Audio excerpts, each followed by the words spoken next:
Hello everyone, welcome back to my another video. আজ তোমাদের সাথে এক দারুণ রেসিপি শেয়ার করব। আমার হাতে যে শাকটা দেখতে পাচ্ছ সেটা হলো কমলির শাক, আর এটা দিয়ে শাক ভাজি এবং শুটকির রেসিপি করব।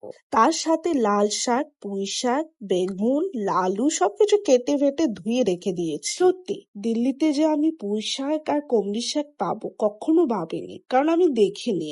লাল শাকটা পাওয়া যায়। এখন আমি ডাঁটাগুলো থেকে পাতাগুলো ছাড়িয়ে নিচ্ছি, আর কিছুটা শাকভাজির জন্য আর কিছুটা শুটকির মধ্যে দেবো বলে।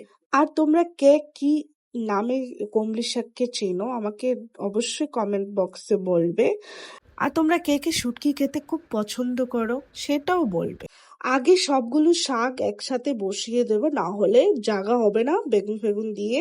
তো এগুলোর সাথে আমি পুঁটি শিদল দিয়ে দিলাম, অল্প একটু লবণ দিয়ে দিলাম সাথে, যাতে শাকগুলো মজে। তো মজে যাওয়ার পর সাথে সাথে দিয়ে দিলাম লঙ্কা কুচনো, রসুন, বেগুন, লাল আলু। এখন এর মধ্যে দিয়ে দেব লবণ আর লঙ্কার গুঁড়ো। লঙ্কার গুঁড়োর পরিমাণটা আমি কম দিচ্ছি, কারণ কাঁচা লঙ্কা অনেক পরিমাণে দেওয়া হয়ে গেছে। বেশি ঝাল হলে আবার টেস্টটা পাবো না শুটকির। আমি এখন ঝাল একটু কম খাচ্ছি। তো এগুলো না মজে দেখবে একদম কম হয়ে গেছে, দেখতে লাগছে কত কোটা। তো তার সাথে সাথে আবার কড়াইতে বসিয়ে দিলাম শাকের জন্য রসুন আর তোমার শুকনো লঙ্কা। এই শাকগুলো কুচনো হয়ে গেছে। আজকের ওয়েদারটা জাস্ট অসম, খুবই সুন্দর। কিন্তু দিল্লিতে এত প্রচন্ড গরম। এখন আমি ড্রেসটাও চেঞ্জ করে আসলাম, এত গরম লাগছে, ঘেমে পুরো চিপচিপে হয়ে গেছি, দেখতেই পাচ্ছ। তো এখন আমি শাকগুলো ভেজে, শাকগুলো না একটু মোটা মোটা মোটা হয়ে গেছে, আর একটু কুচি কুচি করা উচিত ছিল, বাট কি করব, ভিডিও করার চক্কর না তাড়াতাড়ি করে এটা করে নিলাম।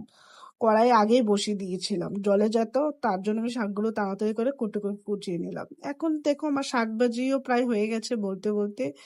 শাক ভাজি তো আর বেশি টাইম লাগে না, তো সেটা হয়ে গেল। তার সাথে আমার শুটকিও মানে প্রায় হয়েই গেছে, বাট একটু লাল আলু হতে একটু টাইম লাগে। তো এখানে মাশরুম আছে, তো ফ্রিজে মাশরুম কটা পড়েছিল, আমি না রান্না করে নিই, না হলে খারাপ হয়ে যাবে। তার জন্য আমি জিঞ্জার গার্লিক আর টমেটো পেস্টও করে নিয়েছি। প্রথমত কড়াইতে সর্ষের তেল আর হলুদ লবণ দিয়ে মাশরুম গুলো ভেজে নেব। বেশি ভাজার দরকার নেই, অল্প লাল হলেই চলবে। ভাজা হয়ে গেলে এগুলো উঠিয়ে নেব। উঠিয়ে নেওয়ার পর কড়াইতে সর্ষের তেল, এলাচ, দারচিনি, তেজপাতা দিয়ে নেড়ে নেব ভালো করে। যখন মশলার সেন্টটা নাকে আসবে তখনই পেঁয়াজগুলো দিয়ে দেব। পেঁয়াজগুলো দিয়ে যতক্ষণ পর্যন্ত পেঁয়াজগুলো লাল না হবে ততক্ষণ পর্যন্ত ভেজে নেব। ভেজে নেওয়ার পর আমার যে বানানো পেস্টটা আছে, যেটাতে জিঞ্জার গার্লিক আর টমেটো ছিল, সেটা দিয়ে দেবো। সেটা দেওয়ার পর কিছুক্ষণ মিডিয়াম হিটে কষিয়ে নেব।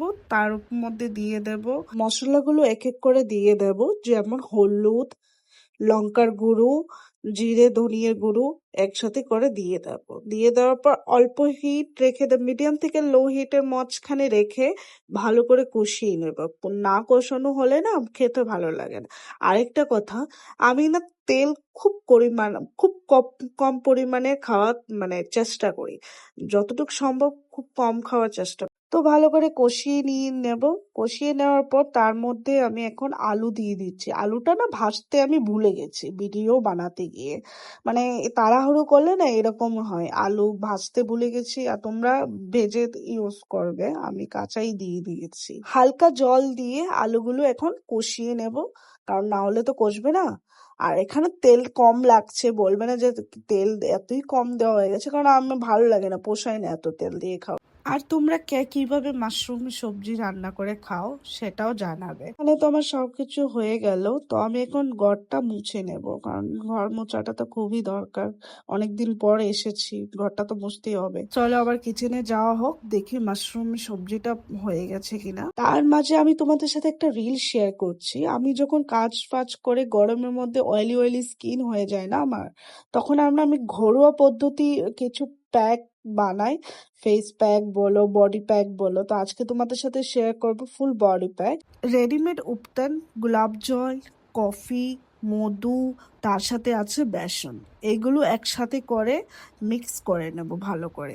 সপ্তাহের মধ্যে একবার ইউজ করাটা খুবই দরকার, কারণ আমরা বাইরে বাইরে ধুলো, ঘরে রান্না করা তেল এইসব স্কিনের মধ্যে লেগে থাকে। সাবান দিয়ে স্নান করা বা বডি ওয়াশ দিয়ে স্নান করা সে একটা আসে না। যখন তুমি এগুলো প্যাক লাগিয়ে একটু করবে না, তখন একটা ফিল আসবে বডি থেকে যেমন অনেক কিছু বেরিয়ে গেছে। খুব স্কিনটা একদম স্মুথ, ব্রাইট, মানে দেখতে কত সুন্দর লাগে স্কিনটা, বলার বাইরে। তো তোমরা কে কে আমার মতো এইসব ঘরের হোম রেমেডি ইউজ করা পছন্দ করো বলবে। হঠাৎ করে মনে পড়লো টক দই আছে, টক দইটা ইউজ করা যাক। তো টক দইটা কিছুটা পরিমাণে দিয়ে দিলাম, তারপর এই প্যাকটাকে ভালো করে মিক্স করে নেব। তোর কথা মনে করে এইগুলো ভালো করে এইভাবে ওর মাথাটা এইভাবে ঘাটাচ্ছি। তো ছাড়ো, জোক অফ দ্য পার্ট। তো আমি ভালো করে এটা গুলিয়ে নেব যাতে লাম্পস না থাকে। তো প্যাকটা রেডি হয়ে গেছে, এখন আমি এটা ইউজ করে নেব। আর রান্নাটাও আমার হয়ে গেছে। মাশরুম এখন বন্ধ করে দেবো ফ্লেমটা। ফ্লেমটা বন্ধ করার পর এটা নিয়ে নেব বাটিতে। বাটিতে নেওয়ার পর এর উপরে আমি দিয়ে দেব হাফ চামচের মতো, বেশি না, 1 চামচের মতো ঘরের তৈরি ঘি দিয়ে দেব। তাতে স্মেলটা না এত সুন্দর আসে না লাস্টে দিলে। আমি লাস্টেই দেই সবজি। তার সাথে সাথে আমাদের শুটকিও হয়ে গেছে। আর তোমরা যদি আমার এই ভিডিওটা ভালো লাগে তাহলে লাইক, ফলো, শেয়ার, সাবস্ক্রাইব করা ভুলবে না, অবশ্যই করবে। তো আজকের জন্য এতটুকুই। Tata, bye bye.